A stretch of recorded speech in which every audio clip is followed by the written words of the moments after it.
Hello everyone, this is Sukriti Joshi from LG Institute of Engineering and Technology, Ahmedabad. I'm going to take the video lecture series on chemistry.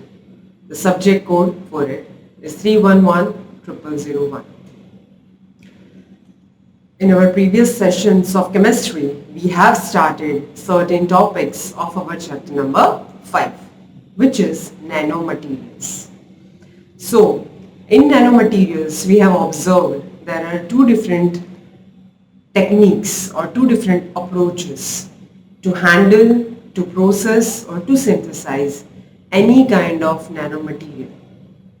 So we have seen that what you understand by top-down approach and what you understand by bottom-up approach.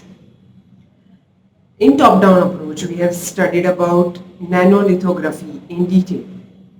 Here, in bottom-up approach, we are going to start actual processing techniques which are known as physical and chemical processing methods. Right? Now here, if we talk about this physical processes methods, so it can be written as the physical techniques. The first one, which is a physical technique. So physical technique is basically the technique which can be observed or which can be seen or which can be done physically. Here we can take an example of PVD. PVD stands for physical vapor deposition. Right?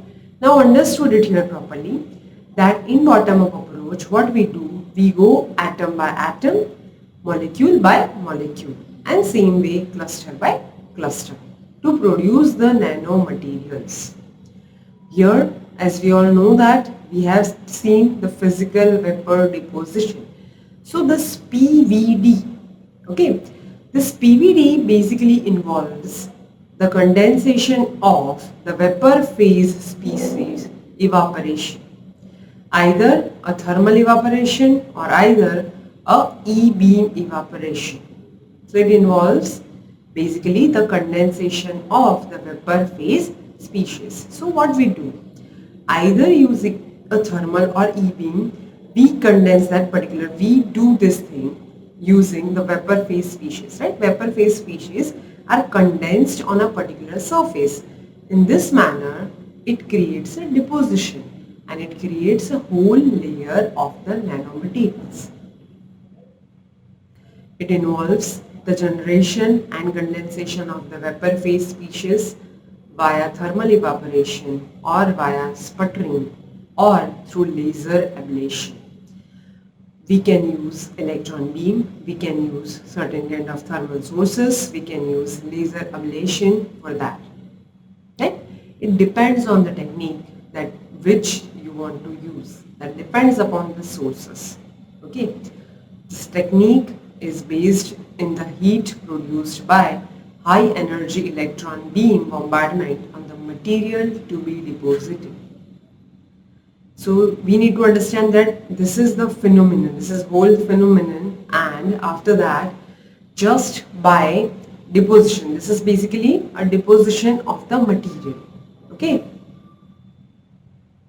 So if we talk about laser ablation, right, laser ablation is the method of a bottom-up approach. What we are going to do in this?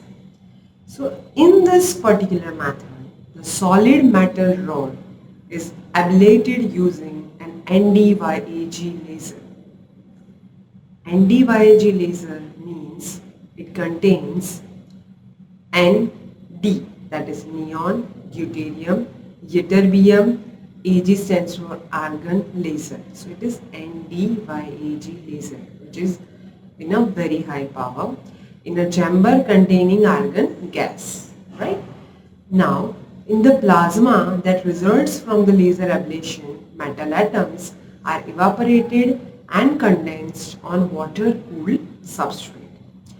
We should have a water-cooled substrate for it so that they can get condensed on it. They can get placed on it. Understood it here properly. Okay.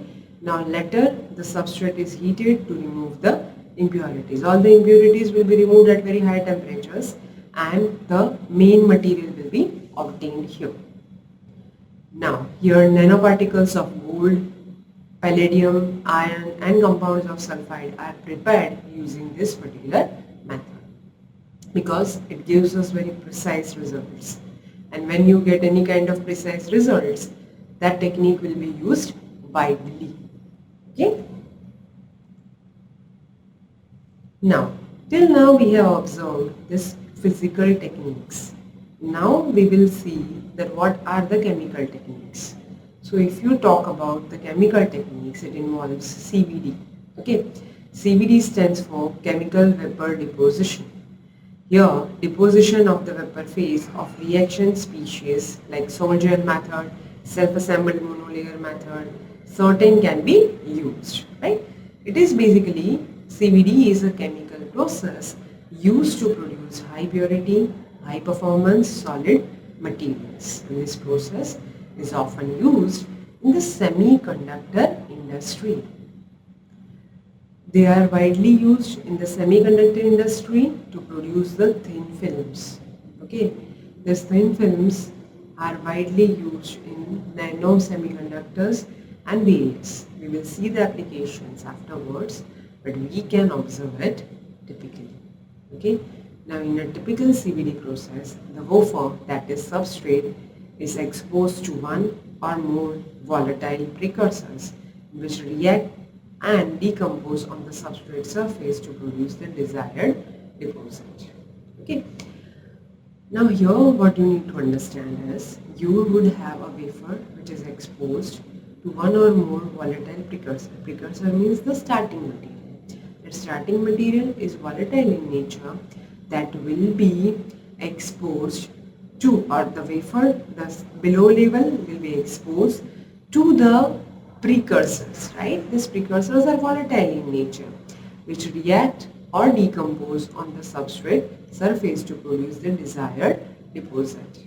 Okay, this is the substrate surface, this is the volatile precursor, they deposit on this and finally they get the desired deposit. That means they get the actual result what you want.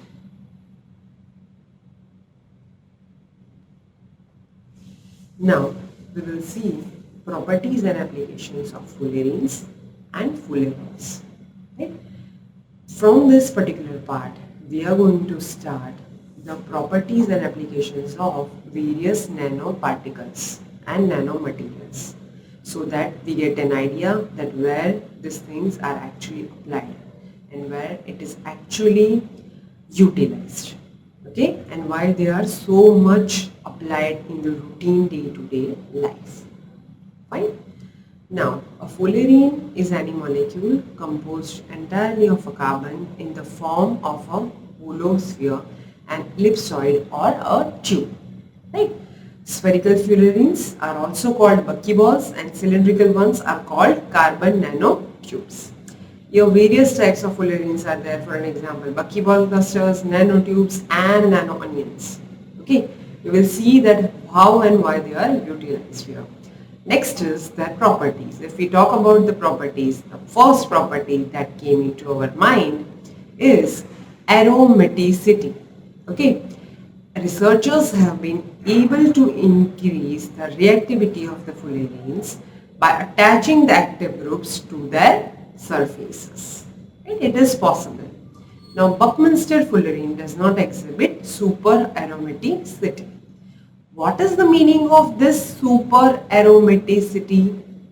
So here, the super aromaticity, that is the electrons in the hexagonal rings do not delocalize over the whole molecule. They don't delocalize over the whole molecule. This phenomenon is known as super aromaticity. Okay. Now, let's talk about the chemistry. What is the chemistry of fullerenes and fullerols both? So, fullerenes are generally stable but not totally unreactive. They are reactive in nature but mediumly reactive in the nature. Okay. The sp3 hybridized carbon atoms are present and because of it they have a very good strength also, right? This is about its chemistry. Now let's move ahead to its solubility. What do you mean by that solubility? So fullerenes are generally sparingly soluble in many solvents because it is made up of carbon, and when anything is made up of carbon it's generally sparingly soluble, right? Common solvents for the fullerenes include aromatics such as toluene and other like carbon disulfide. So I should say that the fullerenes can be dissolved in this particular solvent, that is carbon disulfide and toluene. They are the solvents which we can use to become or to dissolve the fullerenes into it. Okay. The next property which we will have is chirality. Chirality is one of the kind or is a type of a property which is considered as an optical property, right? Optical property can be like some fullerenes, for an example C76, C78, C80 and C84 are inherently chiral because they are D2 symmetric and have been successfully resolved. Okay. It has been observed that if you increase the number of carbons in it, their own chirality or their own properties will be changed, because generally in nanomaterials it has been observed frequently. Okay. Next property that we will have is superconductivity. Superconductivity has been reported in fullerene doped with various other alkali metals. Now it was revealed that the potassium doped C60 becomes superconducting at 18 Kelvin, 18 degree Kelvins. Okay. This is all for this session. Next we will see in our next session. Thank you so much everyone.